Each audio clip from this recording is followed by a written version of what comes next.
साथियों, ये कहीं किसी से छुपा नहीं है कि भारतीय जनता पार्टी गरीबों की एक विरोधी पार्टी है। भारतीय जनता पार्टी जितने भी लोग दलित हैं, गरीब लोग हैं, उनके मन में ऐसी इच्छा है कि भारतीय जनता पार्टी का एक मन में एक ऐसी चीज़ है कि इनको किसी तरह से हटाया जाए। आपको ध्यान होगा, कुछ दिन पहले लगभग रेलवे ट्रैक के आसपास रहने वाले जो झुग्गी झोपड़ी थे, उनको हटाने का एक डिसीजन ले रहे थे भारतीय जनता पार्टी के लोग, लेकिन दिल्ली सरकार लग के उस फैसले में गई, कोर्ट में गई और वहां से राहत मिली कोर्ट से।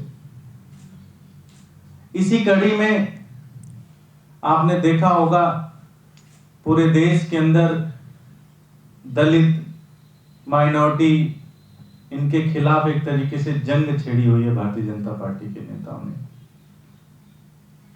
दिल्ली भी इससे अछूता नहीं है। पहली तो इनकी कोशिश है कि पूरी दिल्ली को गंदा किया जाए, और आप सबको पता है कि दिल्ली के अंदर जो झुग्गी झोपड़ियों के अंदर रहने वाले लोग हैं, उनके पास ऐसी व्यवस्था नहीं होती है कि वो टॉयलेट्स अपने घर में बना सकें। वो पूरी तरह से डिपेंडेंट होते हैं सरकार के किए हुए व्यवस्था के ऊपर। सरकार में दिल्ली में दो ही हैं, दिल्ली सरकार और एमसीडी। दिल्ली सरकार ने, जब से अरविंद केजरीवाल जी की सरकार आई, तब से उन्होंने हर झुग्गी के पास में ड्यूसुप को जहां जहां जमीन मिली, ड्यूसुप के माध्यम से टॉयलेट्स बनवाए, उसका क्लीनिंग बिल्कुल ठीक रखा। पहले तो कहीं कहीं टॉयलेट्स थे लेकिन इतने बुरे हाल थे, लेकिन दिल्ली सरकार ने आने के बाद हर टॉयलेट्स को ठीक किया। वहीं दूसरी तरफ एमसीडी के भी टॉयलेट्स हैं।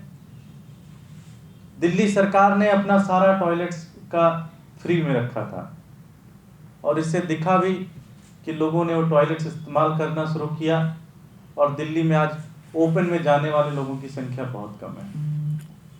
लेकिन भारतीय जनता पार्टी के नेताओं ने, जैसा कि उनका एक गरीब विरोधी, एक दलित विरोधी जो चरित्र है, उस चरित्र को दर्शाते हुए उन्होंने एक फैसला लिया और उन्होंने ये कहा कि एमसीडी के जितने भी टॉयलेट्स हैं, उन टॉयलेट्स के इस्तेमाल करने पर अब 5 रुपए देने पड़ेंगे।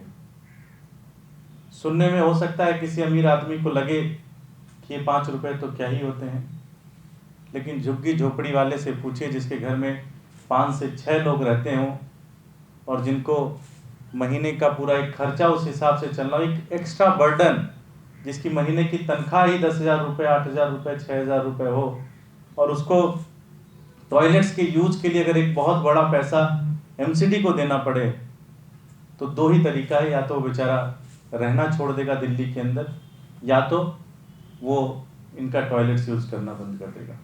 टॉयलेट्स यूज करना बंद करेंगे तो दिल्ली में फिर से ओपन डिफिकेशन बढ़ेगी, इसी तरह से साथ में पोल्यूशन का मामला बढ़ेगा, हाइजीन की दिक्कत आएगी। तो भारतीय जनता पार्टी के नेताओं की एक सोची समझी साजिश है ये। पहले तो एमसीडी को लूटो, फिर पैसा जब खत्म हो जाए तो पैसा इकट्ठा करने के बहाने से इस तरह की अमानवीय नीतियां बनाना शुरू कर दो। सबसे बड़ी चीज तो यह है कि आपने भी देखा होगा कि एमसीडी के टॉयलेट्स के कितने बुरे हाल है। कुछ हम आपको फोटोग्राफ दिखाएंगे, जो कि डिप्टी चेयरमैन है एमसीडी की, भारतीय जनता पार्टी की, तुलसी जोशी जी, उनके वार्ड के एमसीडी के टॉयलेट्स हैं। मीनाक्षी लेखी जी ने इसको 2017 में, अभी 2020 में इसको उद्घाटन किया अक्टूबर में। आप देखिए इसके हालात देखिए, ये इनके एमसीडी के टॉयलेट्स हैं। और ये ऐसा भी नहीं कि पुरानी फोटो है, अक्टूबर 2020 का उद्घाटन है, और मुश्किल से अभी तो कुछ भी समय नहीं हुआ अगर देखा जाए तो। और रख रखाव एक तो बहुत बुरा, इसमें कौन जाएगा, और ऊपर से कह रहे हैं कि हम 5 रुपए भी लेंगे हर आदमी से। भारतीय जनता पार्टी से मैं कहना चाहता हूं कि इस तरह की असंवेदनशील, अमानवीय कदम आपको कहीं नहीं लेके जाएंगे। अगर आप एक शहर चलाना चाहते हो, सरकार का ये धर्म बनता है कि वो गरीबों के साथ खड़ी हो। सरकार का ये धर्म बनता है कि वो गरीबों के लिए सहूलतें पैदा करें।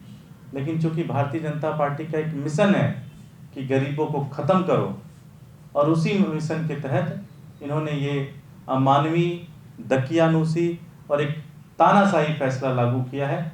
आम आदमी पार्टी इसका विरोध करती है, और आम आदमी पार्टी भारतीय जनता पार्टी के नेताओं से मांग करती है कि इस बढ़े हुए प्रस्ताव को आप तुरंत वापस लो। इससे आपका रेवेन्यू का कोई फायदा नहीं होने वाला, इससे दिल्ली की जनता का बहुत बड़ा नुकसान होगा। बहुत बहुत धन्यवाद। और आप हमसे जुड़े रहने के लिए हमारे YouTube चैनल को सब्सक्राइब करें, ट्विटर अकाउंट को फॉलो करिए, साथ ही इंस्टाग्राम और फेसबुक पेज को लाइक करना बिल्कुल मत भूलिएगा। और ज़्यादा जानकारी के लिए हमारी वेबसाइट पर जाएं। आपको टाइप करना होगा www.crimeweeknews.com। अधिक जानकारी के लिए नीचे दिए गए नंबर पर संपर्क करें या फिर हमारे मेल आईडी पर मेल करें।